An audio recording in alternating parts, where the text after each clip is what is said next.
Right, so I'm actually going to show you how you can add flavor. So I did mention that you can flavor your buttercream with things like caramel. So we're just adding some caramel.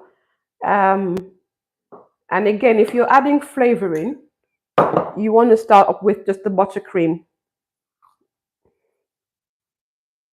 without adding any tempering or hot water or thinning with milk.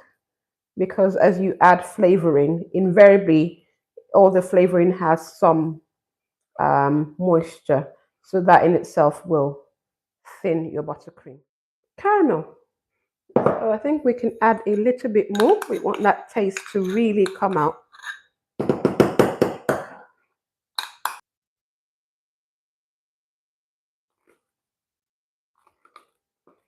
And you see how now the buttercream is much smoother because actually adding the caramel is smoothing it out. Make sure you mix it nicely so that it's evenly mixed. You don't want anyone to have too much of the caramel. It's not a nice expectation. There we have it. So we have made salted caramel American buttercream, and you can literally make any type of flavoring of buttercream. Look at that. Salted caramel buttercream.